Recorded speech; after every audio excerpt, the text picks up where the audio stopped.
ম্যাগজিনের পক্ষ থেকে সকলকে স্বাগত। আর স্বাগত জানিয়ে আমরা শুরু করব ক্যালকুলাস। এ পর্বে আমরা ক্যালকুলাসের একেবারে প্রাথমিক একেবারে বেসিক ধারণা থেকে ক্রমান্বয়ে আলোচনা করতে থাকব এবং এই আলোচনা আমরা অধ্যায় ধরে ধরে এগিয়ে যাব।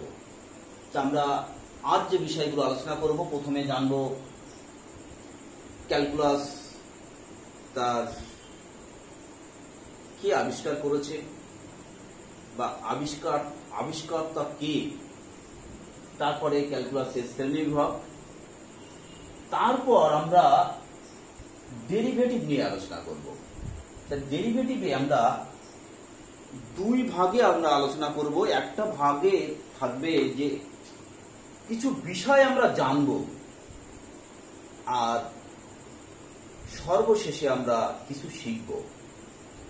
এবার জানার মধ্যে থাকবে কি কি,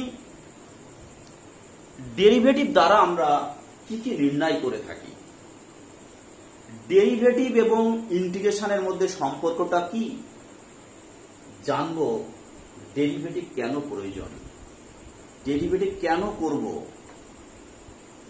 বা ডেরিভেটিভ কেন শিখব। তারপর দ্বিতীয় ক্ষেত্রে আমরা আলোচনা করব শিখব কি কি আমরা, অবশ্যই আজ আমরা কি কি শিখব। ডেরিভেটিভের প্রাথমিক ধারণা,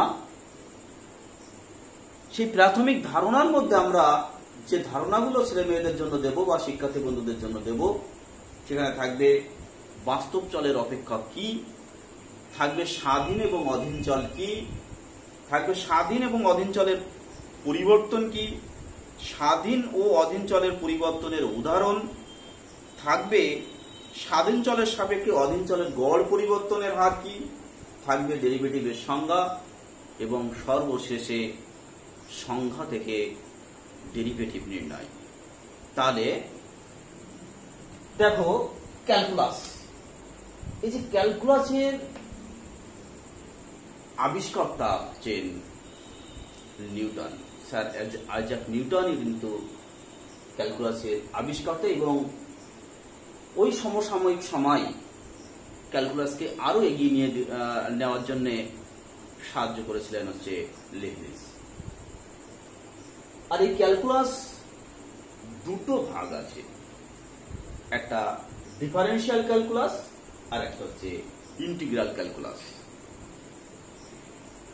এবার আমরা বলেছি কিছু জিনিস জানবো, তা আমরা প্রথমে যেহেতু ডিফারেন্সিয়াল ক্যালকুলাস বা ডেরিভেটিভ নিয়ে আলোচনা করব, সেই জন্য এখন আমরা ইন্টিগ্রাল ক্যালকুলাসটা অফ রাখবো।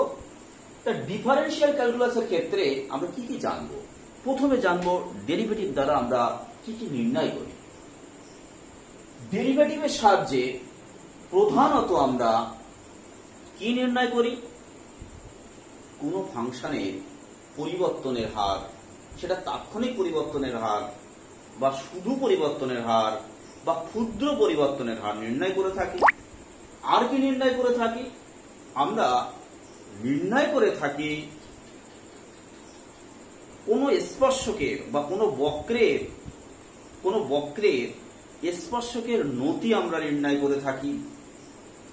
চরম অবম, কোন ফাংশনের চরম মান বা অবম মান নির্ণয়ের জন্য আমরা কিন্তু ডেরিভেটিভটা প্রয়োগ করে থাকি। তাহলে ডেরিভেটিভ আমরা কোন কোন ক্ষেত্রে কাজে লাগাই সে বিষয়টা বললাম। এরপর হচ্ছে ডেরিভেটিভ এবং ইন্টিগ্রেশনের মধ্যে সম্পর্ক কি। ডেরিভেটিভ এবং ইন্টিগ্রাল পরস্পর বিপরীত প্রক্রিয়া, ডেরিভেটিভ এবং ইন্টিগ্রাল পরস্পর বিপরীত প্রক্রিয়া। আর যেহেতু এরা দুজন পরস্পর বিপরীত প্রক্রিয়া, সেই জন্য আমরা যদি ডেরিভেটিভটা সুন্দরভাবে একেবারে প্রাথমিক ধারণা থেকে বেসিক ধারণা থেকে আমরা আস্তে আস্তে এগিয়ে যাই, তাহলে ইন্টিগ্রেশন কিন্তু মোস্ট ইজি হবে। তাই ডেরিভেটিভ কেন শিখব, টোটাল ক্যালকুলাসকে স্ট্রং করার জন্য আমরা অবশ্যই আগে ডেরিভেটিভ বা ডিফারেন্সিয়াল ক্যালকুলাসটাকে আয়ত্তে আনব। তাই এই ছিল আমাদের প্রথমে কিছু জানার বিষয়। এরপর আমরা কি শিখব? তো প্রথমে আমরা একের দাগে শিখব বাস্তব চলের অপেক্ষা কি। বাস্তব চলের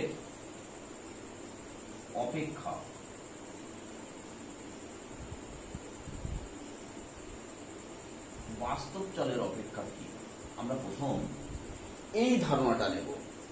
কারণ বাস্তব চলের অপেক্ষা যদি আমরা না জানি বা না বুঝি তাহলে কিন্তু আমরা ডেরিভেটিভ করতে পারবো না। তা বাস্তব চলের অপেক্ষা কি আমরা একটু ছেদ দিয়ে বোঝানোর চেষ্টা করি। এখানে এইটা মনে করো এ সেট আর এটা হচ্ছে বি সেট, আর এটা একটা নিয়ম। এবার যদি এ সেটের যে কোনো এলিমেন্ট বি সেটের নির্দিষ্ট এলিমেন্টের সঙ্গে সম্পর্ক স্থাপন করে, সে এ সেটের যে কোনো একটা এলিমেন্ট এক্স হতে পারে আর বি সেটের যে কোনো একটা এলিমেন্ট ওয়াই হতে পারে। তাহলে আমি কি বললাম, এ সেটের অন্তর্গত যে কোনো এলিমেন্ট এফ নিয়মের দ্বারা যদি বি সেটের নির্দিষ্ট এলিমেন্ট ওয়াই এর সঙ্গে সম্পর্ক স্থাপন করে, তাহলে এক্স হচ্ছে ওয়াই এর হচ্ছে ওয়াই হচ্ছে এক্স এর অপেক্ষা। কি বললাম, এ সেটের অন্তর্গত একটা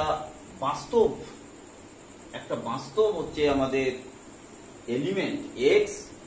এবার এফ নিয়মের দ্বারা যদি বি সেটের নির্দিষ্ট একটা বাস্তব এলিমেন্ট ওয়াই এর সঙ্গে যদি সংযোগ সাধন করে বা সম্বন্ধ স্থাপন করে, তাহলে ওয়াই হচ্ছে এক্স এর অপেক্ষা। সেটাকে আমরা ওয়াই সমান এফ অফ এক্স দ্বারা চিহ্নিত করি।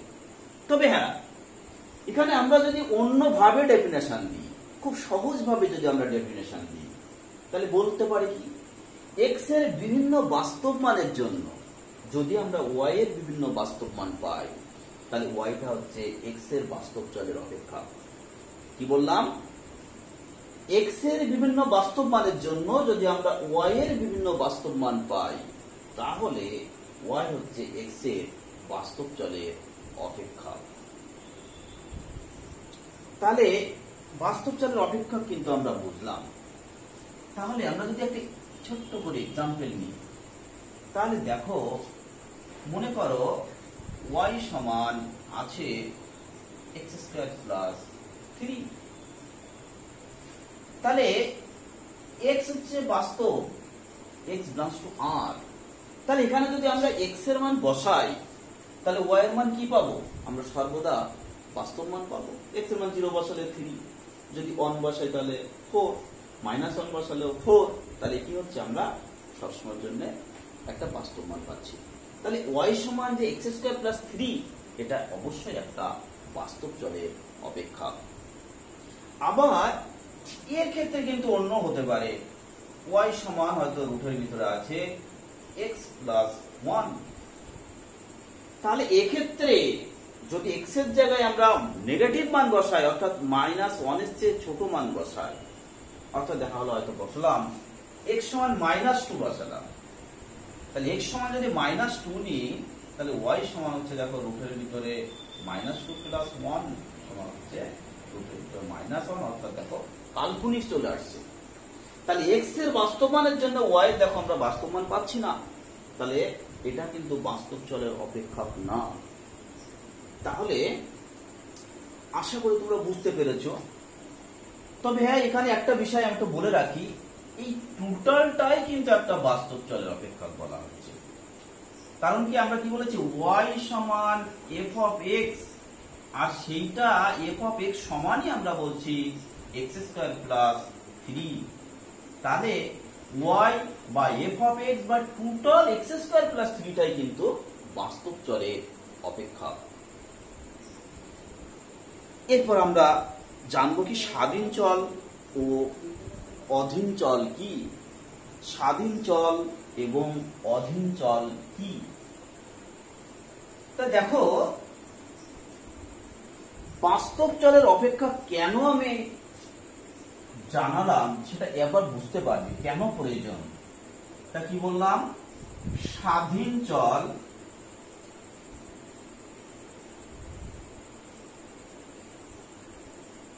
স্বাধীন ও অধীন চল। তা দেখো আমরা বাস্তব চলের অপেক্ষা কি বলেছি, y সমান হচ্ছে f of x। তাহলে এখানে x এর বিভিন্ন মানের জন্য কিন্তু আমরা y এর বিভিন্ন মান পাই, অর্থাৎ x এর মান আমরা আগে পুট করব, করলে তারপর কিন্তু আমরা পাচ্ছি y এর মান। তাহলে y টা কিসের উপর নির্ভরশীল, x এর উপরে নির্ভরশীল। y কিসের উপর নির্ভরশীল, x এর উপরে নির্ভরশীল। সেই জন্য x হচ্ছে স্বাধীন চল আর y হচ্ছে অধীন চল। x হচ্ছে স্বাধীন চল আর y হচ্ছে অধীন চল। মনে করো আছে y সমান x মাইনাস 2। তাহলে এখানে দেখো x এর মান একটা যদি বসাই, এটা হলো x এর মান 0 বসালাম, বসালে তবেই দেখো y এর মান আমরা -2 পাচ্ছি। তাহলে কি x এর মান 0 বসালে তবেই কিন্তু আমরা -2 পেলাম y এর মান। তাহলে কেন অধীন আর স্বাধীন সেটা আশা করি বুঝতে পেরেছো। তাহলে আমরা আরেকটা বিষয় শিখলাম, সেটা হচ্ছে স্বাধীন চল আর অধীন চল কি। এরপরে স্বাধীন ও অধীন চলের পরিবর্তন কি, আমরা কিন্তু আস্তে আস্তে ডেফিনেশনের দিকে কিন্তু আমরা এগিয়ে যাচ্ছি। আমরা ডেরিভেটিভের ডেফিনেশনের দিকে এগিয়ে যাব, আর এই ডেরিভেটিভের ডেফিনেশন আলোচনা করে তারপর কিন্তু আমরা এক্সাম্পল আলোচনা করব। তাহলে স্বাধীন চল এবং অধীন চলের পরিবর্তন কি বললাম, স্বাধীন চল ও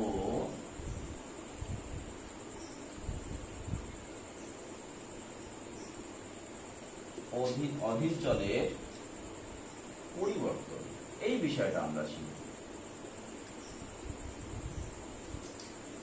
তাহলে y সমান যদি f of x একটা ফাংশন হয়, তাহলে আমরা কি বলেছি, x হচ্ছে স্বাধীন চল। আর এখানে কি দেখেছি যে x এর মান বসালে তবে কিন্তু y এর মান পাচ্ছি, অর্থাৎ x এর পরিবর্তন ঘটলে সঙ্গে সঙ্গে y এর পরিবর্তন ঘটবে। তাহলে x এর পরিবর্তন সেটা বৃদ্ধি হতে পারে, হ্রাস হতে পারে। x এর পরিবর্তন ডেল্টা x হলে y এর অনুরূপ পরিবর্তন হবে ডেল্টা y। x এর পরিবর্তন যদি ডেল্টা x হয়, তাহলে y এর অনুরূপ পরিবর্তন হবে ডেল্টা y বা ডেল y। তাহলে x তার পরিবর্তন ঘটেছে ডেল x পরিমাণ, তাহলে পরিবর্তিত মান x এর পরিবর্তিত মান কি দাঁড়ালো,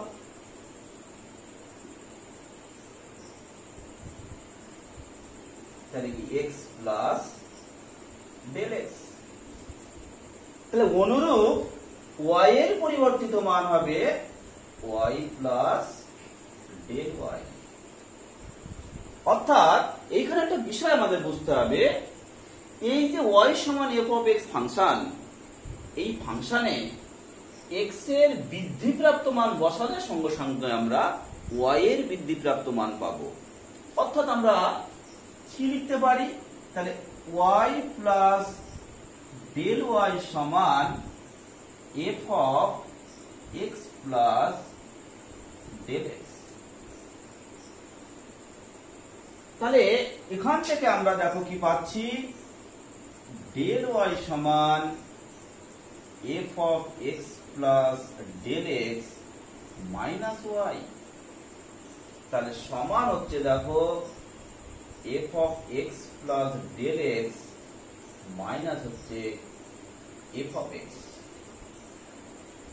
তাহলে y এর পরিবর্তন, যেটুকু পরিবর্তন হলো, সেই পরিবর্তনের মান আমরা কি করে নির্ণয় করব, x এর পরিবর্তিত মানের জন্য ফাংশনের মান নির্ণয় করব বা y এর মান নির্ণয় করব, আর x এর ইনিশিয়াল যে মান তার জন্য ফাংশনের মান নির্ণয় করব, তাদের বিয়োগ করব, বিয়োগ করলে আমাদের পরিবর্তনটুকু বেরিয়ে আসবে। তাহলে আমরা একটু এক্সাম্পল নিই, এক্সাম্পল নিলে বিষয়টা কিন্তু পরিষ্কার হবে। তা দেখো,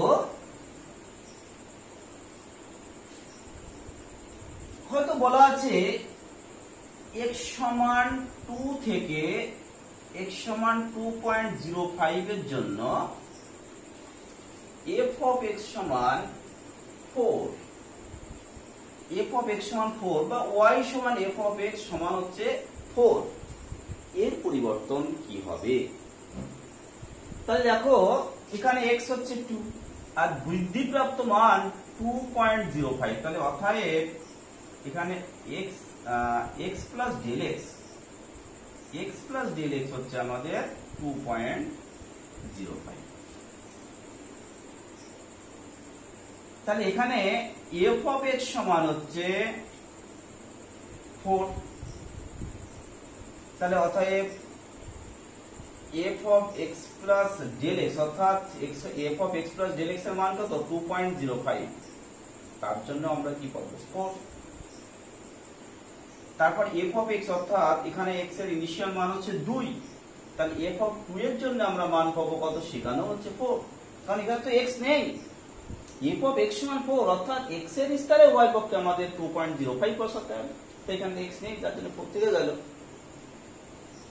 x এর স্তরে আমাদের উভয় পক্ষে 2 বসিলে তবে আমরা পাবো f of 2 সমান মান পাবো, তাহলে এখানেও x নেই রাইট হ্যান্ড সাইডে, তাহলে সেখানে f of 2 সমান হচ্ছে 4। তাহলে ডেল্টা y অর্থাৎ y এর যে পরিবর্তন সেটা সমান কি?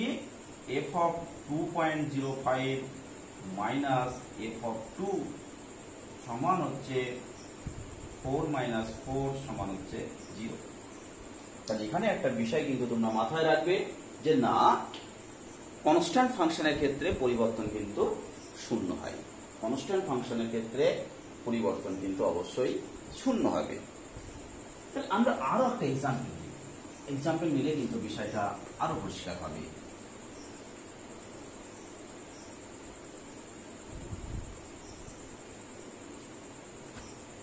হয়তো দেওয়া আছে x equal to 1 থেকে x equal to 1.01 এতে পরিবর্তিত হলো, তাহলে f of x y সমান f of x সমান x স্কয়ার প্লাস হয়তো 2, x স্কয়ার প্লাস 2, এই ফাংশনের পরিবর্তন কি হবে? তাহলে দেখো একটু আগেই আমি ব্যাখ্যা করেছি, এখানে x প্লাস ডেল x সমান হচ্ছে 1.01 আর x সমান তো আছে 1, তাহলে অর্থাৎ f of x plus del x সমান f of 1.01 সমান, তাহলে x এর জায়গায় বসবে কি 1.01 তারপর স্কয়ার প্লাস হচ্ছে 2, আর f of x R x সমান কত আছে? 1, তাহলে f of 1 সমান হচ্ছে 1 স্কয়ার প্লাস 2। তাহলে y এর পরিবর্তন del y সমান কি? f of x plus del x minus হচ্ছে f of x, তার দুটো মান বের করেছি আমরা 1.01 তারপর square plus 2 minus square plus minus minus 2, তাহলে 2 টু আউট, তাহলে এটা কি a square minus b square সূত্র করলে কি হবে? 1.01 প্লাস 1 ইন্টু 1.01 মাইনাস 1, তাহলে সমান হচ্ছে 2.01 ইন্টু হচ্ছে 0.01, তাহলে এই দুটো গুণ করলে কিন্তু আমাদের y এর পরিবর্তন বা f of x এর পরিবর্তন বা x স্কয়ার প্লাস 2 এর পরিবর্তন কিন্তু আমরা পেয়ে যাচ্ছি। এরপর আমরা জানব স্বাধীন চলের সাপেক্ষে অধীন চলের গড় পরিবর্তনের হার কি? স্বাধীন চলের সাপেক্ষে অর্থাৎ x এর সাপেক্ষে y এর গড় পরিবর্তনের হার কি?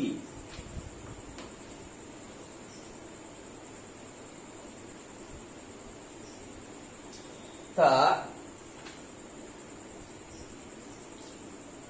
এক্স এর সাপেক্ষে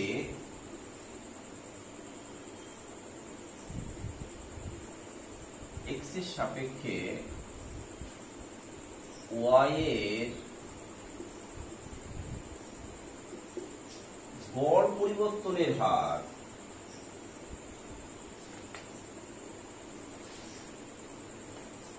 পরিবর্তনের হার সমান del Y by del x. এইটাকে বলা হচ্ছে এক্স এর সাপেক্ষে ওয়াই এর গড় পরিবর্তনের হার। তাহলে এইটা সমান কি আসছে দেখো, তাহলে দেখো ডেল ওয়াই সমান কি পাবো আমরা, Y plus del Y minus হচ্ছে Y divide by del X. তাহলে ওয়াই প্লাস ডেল ওয়াই এর মান কি, F of x plus del x minus Y এর মান হচ্ছে F of x divided by হচ্ছে ডেল এক্স।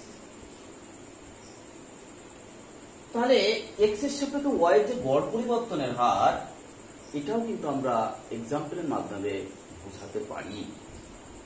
কিভাবে?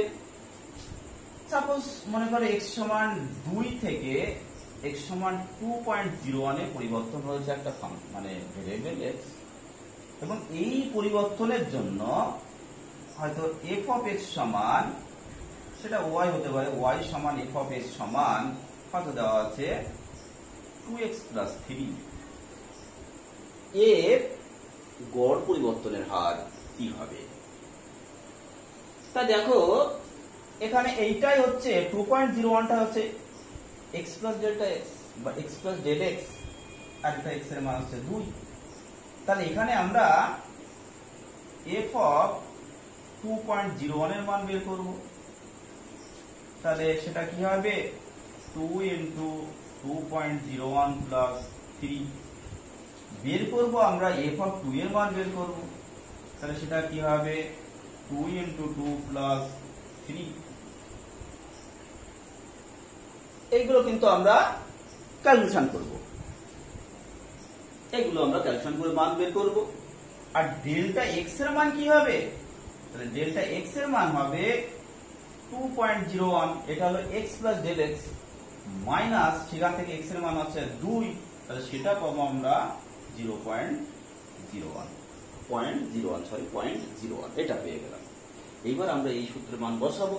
তাহলে আমাদের এক্স এর সাপেক্ষে ওয়াই এর গড় পরিবর্তনের হার del Y by del X, তাহলে সেটা এইটা সমান আমাদের কি দাঁড়াবে, আমাদের দাঁড়াবে দেখো এইটা মাইনাস এইটা, তাহলে এইটা মাইনাস এইটা করলে কি হবে, 2 into 2.01 plus 3 minus 2 into 2 minus 3 divide by del x পেয়েছি আমরা 0.01। তাহলে এবার এইটা ক্যালকুলেশন করলে কিন্তু আমাদের এখানে অবশ্যই 3 কেটে যাচ্ছে, তারপর এইটা ক্যালকুলেশন করলে কিন্তু আমরা পেয়ে যাচ্ছি কি, যে না এক্স এর সাপেক্ষে ওয়াই এর গড় পরিবর্তনের হার। আশা করি তোমরা বুঝতে পেরেছো। এরপরে আমরা যাব ডেরিভেটিভের ডেফিনেশন। দেখো ডেরিভেটিভের ডেফিনেশন আলোচনা করার জন্য এর আগে আমরা অনেক কিছু কেন আলোচনা করলাম, সে বিষয়টা এখনই তোমরা বুঝতে পারবে কেন এত আলোচনার প্রয়োজন। তাহলে এর আলোচনা করে আমরা যে জায়গায় এসছি সে জায়গাটা হচ্ছে কি, এক্স এর সাপেক্ষে ওয়াই এর গড় পরিবর্তনের হার, এই জায়গায় আমরা পৌঁছে গেছি। তার ডেরিভেটিভের সংজ্ঞা কি বলা হচ্ছে, del Y by del x এর সীমাস্ত মানকে, অর্থাৎ লিমিটিং মানকে, del Y by del x এর সীমাস্ত মানকে বলা হচ্ছে এক্স এর সাপেক্ষে ওয়াই এর তাৎক্ষণিক পরিবর্তন বা এক্স এর সাপেক্ষে ওয়াই এর অবকলন বা অন্তর্কলন। তাহলে কি বললাম, এর সীমাস্ত মান। তাহলে সীমাস্ত মান কার জন্য? দেখো আমরা যে এক্স এর পরিবর্তন বলেছি ডেল এক্স, সেটা অতি ক্ষুদ্র, অর্থাৎ টেন্স টু 0।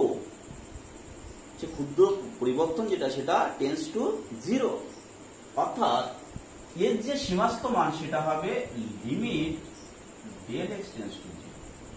এই যে সীমাস্থ মান, এই সীমাস্থ মানকেই বলা হচ্ছে এক্স এর সাপেক্ষে ওয়াই এর ডেরিভেটিভ বা তাৎক্ষণিক পরিবর্তন। সেটাকে লেখা হচ্ছে ডিডি এক্স অফ ওয়াই, সেটাকে লেখা হচ্ছে ডিডি এক্স অফ ওয়াই। এর আবার নানান রকম নোটেশন আছে, আমরা নোটেশন গুলো দিয়ে দিই। তাহলে ডিডি এক্স অফ ওয়াই এর নোটেশন আছে ওয়াই ওয়ান আছে, এর নোটেশন আছে ওয়াই ড্যাশ আছে, এর নোটেশন আছে এফ ড্যাশ এক্স আছে, এর নোটেশন আছে ডি অফ ওয়াই আছে। এই নোটেশন গুলো কিন্তু আছে। তাহলে f dash x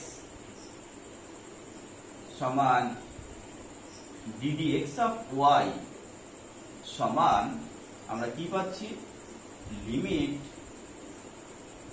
del x tends to zero, del Y এর মান কি পেয়েছি আমরা, f of x plus del x minus f of x divided by del x. এবার ডেল এক্সটাকে আমরা এইচ ধরে নিচ্ছি, তাহলে limit h tends to zero f of x plus h minus f of x divided by h. তাহলে আমরা del x সমান আমরা এইচ ধরে নিয়েছি, অর্থাৎ এইচটা হচ্ছে এক্স এর খুব ক্ষুদ্র পরিবর্তন। তাহলে এই হচ্ছে কিন্তু আমাদের ডিওয়াই ডিএক্স বা এক্স এর সাপেক্ষে ওয়াই এর ডেরিভেটিভের সংজ্ঞা। এই সংজ্ঞা কাজে লাগিয়ে কিন্তু আমরা বিভিন্ন ধরনের ফাংশনের ডেরিভেটিভ করতে পারবো, পাশাপাশি সূত্রও কিন্তু আমরা প্রমাণ করতে পারবো। আমরা এই যে সংজ্ঞাটা যেটা পেলাম, তাহলে আমরা কি পেয়েছি, ডেরিভেটিভ অ্যাকচুয়ালি একটা লিমিটিং মান। ডেরিভেটিভ হচ্ছে একটি লিমিটিং মান। তাহলে এই ডেরিভেটিভের অস্তিত্ব থাকতে গেলে অবশ্যই কি হতে হবে, আমাদের লিমিটিং মানের অস্তিত্ব থাকতে হবে। আর লিমিটিং মানের অস্তিত্ব তখনই থাকে যখন রাইট হ্যান্ড লিমিট সমান লেফট হ্যান্ড লিমিট সমান একটা নির্দিষ্ট মানের দিকে অ্যাপ্রোচ হয় বা অ্যাপ্রোচ করে। সেই জন্য তখনই আমরা পাবো কিন্তু লিমিটিং মান। অর্থাৎ এক্ষেত্রেও কিন্তু তাহলে রাইট হ্যান্ড লিমিটের জন্য আমরা যে ডেরিভেটিভের মান পাবো সেটা হচ্ছে রাইট হ্যান্ড ডেরিভেটিভ, আর লেফট হ্যান্ড লিমিটের জন্য যে ডেরিভেটিভের মান পাবো সেটা হচ্ছে আমাদের লেফট হ্যান্ড ডেরিভেটিভ। তাহলে এইভাবে লিখতে পারি আমরা আর এফ ড্যাশ, যদি আমরা এ পার্টিকুলার একটা কিন্তু ইয়েতে আমরা করতে চাই, তাহলে এইটা সমান হবে আর এফ ড্যাশ এ, অর্থাৎ এক্স ইকুয়াল টু এ বিন্দুতে এফ অফ এক্স এর রাইট হ্যান্ড ডেরিভেটিভ সমান হচ্ছে limit h tends to zero plus f of a plus h minus f of a divided by H.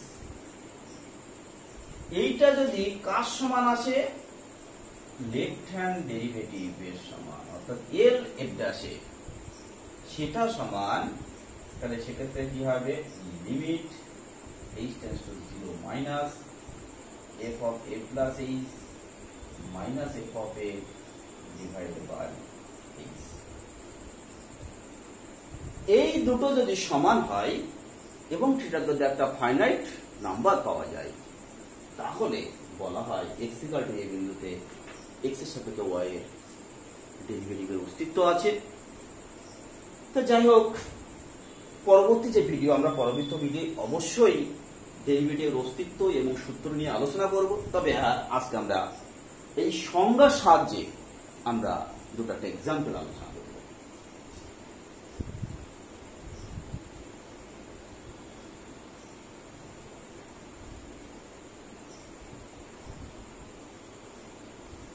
সংজ্ঞার সাহায্যে আমরা যদি আলোচনা করতে চাই, মনে করো এফ অফ এক্স সমান এক্স প্লাস 1/x দেওয়া আছে।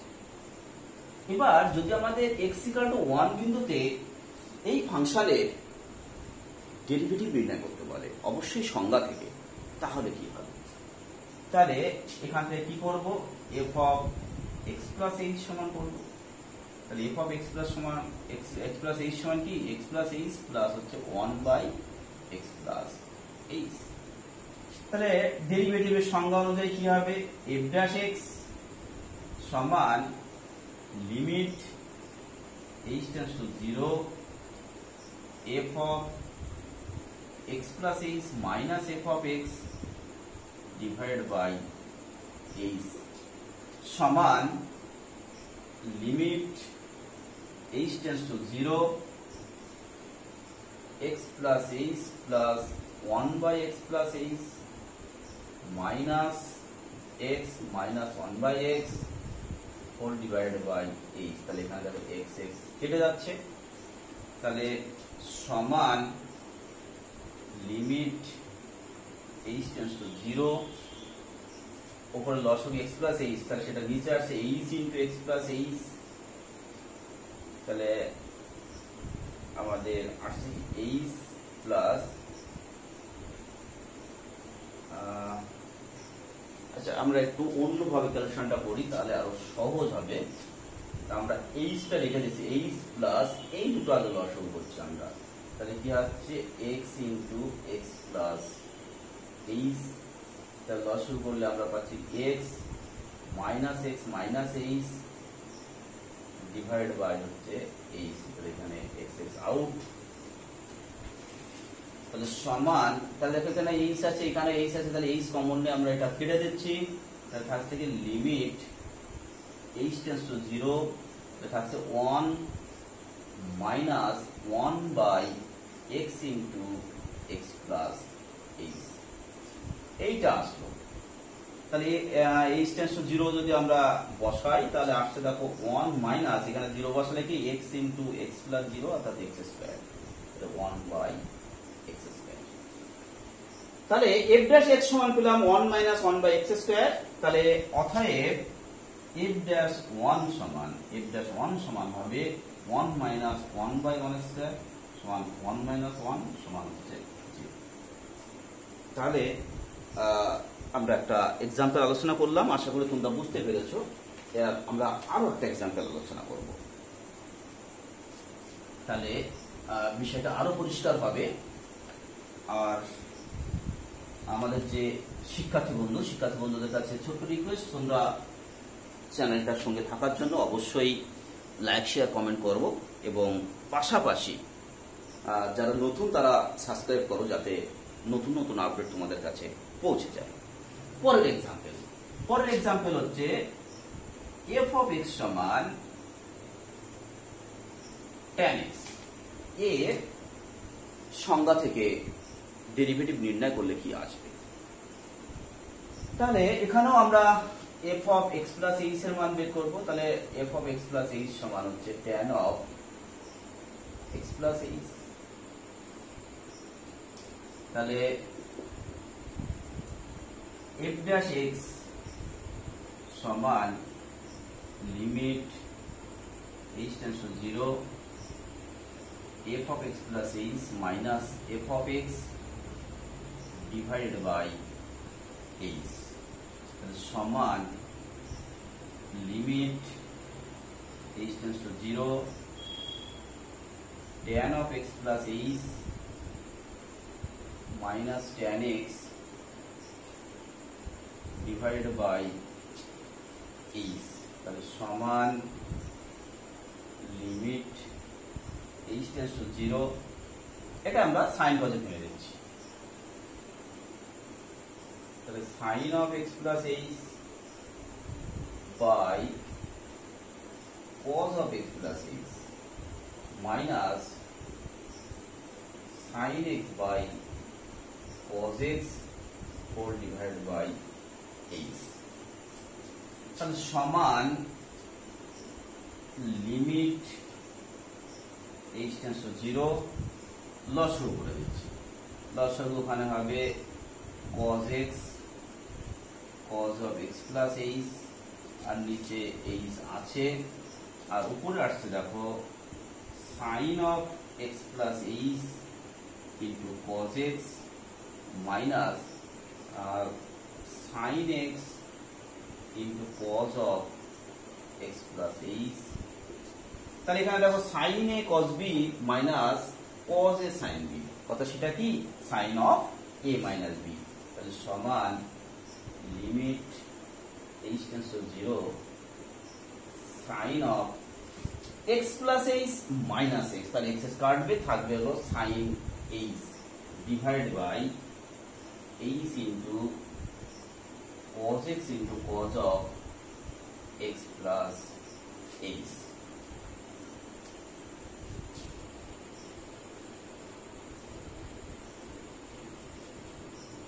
তাহলে সমান limit h tends to 0 sin h by h into 1 by limit h tends to 0 cos x into cos of x plus x।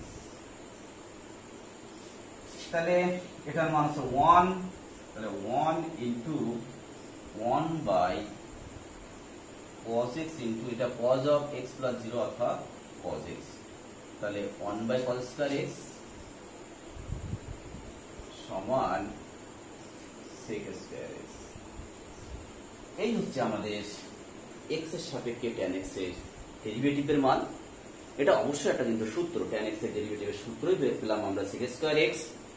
তা পরের ভিডিওয় অবশ্যই আমরা বিভিন্ন ধরনের সূত্র আলোচনা করব বা সূত্র প্রুফ করব, পাশাপাশি অঙ্ক সমাধান করার ক্ষেত্রে যে বিশেষ কৌশলগুলো আছে, যে কোন ধরনের অঙ্ক কিভাবে আমরা সমাধান করব বা কিভাবে সমাধান করলে সহজে আমরা এগিয়ে যেতে পারবো, যাবতীয় বিষয় কিন্তু আলোচনা করব। আরো একটা বিষয় বলে রাখি, আমরা এইভাবেই ডেরিভেটিভের উপর যে বিষয়গুলো, ডেরিভেটিভের প্রয়োগ বা অ্যাপ্লিকেশন থেকে শুরু করে first order derivative, second order derivative, যাবতীয় বিষয় ডেরিভেটিভের উপরে বিভিন্ন বিষয়গুলো আলোচনা করার পর কিন্তু আমরা ইন্টিগ্রেশনে যাব। তা আমাদের সঙ্গে থাকার জন্য ম্যাথজনের পক্ষ থেকে অসংখ্য ধন্যবাদ। নমস্কার।